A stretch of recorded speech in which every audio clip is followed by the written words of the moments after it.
Hi there, I'm Alicia Malone, and thank you for watching TCM as we continue to explore the films directed by George Roy Hill. Hill served as a Marine pilot during World War II and the Korean War and had always been fascinated by flying. As a child, he would visit the local airfield and watch aerial stunts and earned his pilot's license at the age of 16. All of that went into the creation of our next movie from 1975. It's The Great Waldo Pepper. This was the third time George Roy Hill directed Robert Redford, following their successes with Butch Cassidy and the Sundance Kid and The Sting. This time, there is no Paul Newman, but like the previous two films, there is plenty of nostalgia and real history embedded into a period adventure. William Goldman, the Oscar-winning screenwriter of Butch Cassidy, wrote the screenplay based on a story by Hill. Set in the 1920s, Robert Redford stars as Waldo Pepper, a charismatic pilot who missed out on flying in combat during World War I but takes up barnstorming, performing dangerous aerial stunts for live audiences and giving joyrides in his biplane. Later, he heads to Hollywood to become an aerial stuntman on a war film somewhat reminiscent of Howard Hughes's Hell's Angels. And like Hughes's film, The Great Waldo Pepper features incredible and terrifying aerial stunts, including wing walks, outside loops, car-to-plane and plane-to-plane transfers.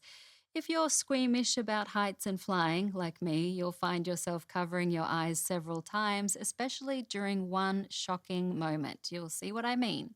The stunts were performed by pilot Frank Tallman, who later joked that he almost died making this movie, and reportedly George Roy Hill, an aviator himself, flew the camera plane.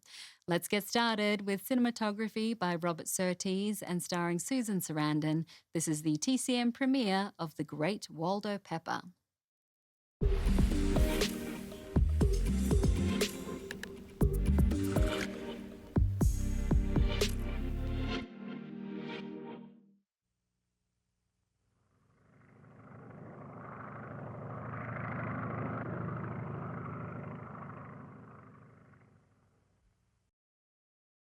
The Great Waldo Pepper marked the third time George Roy Hill directed Robert Redford, and being a period adventure with a script by Butch Cassidy writer William Goldman, it had all the traits of a success.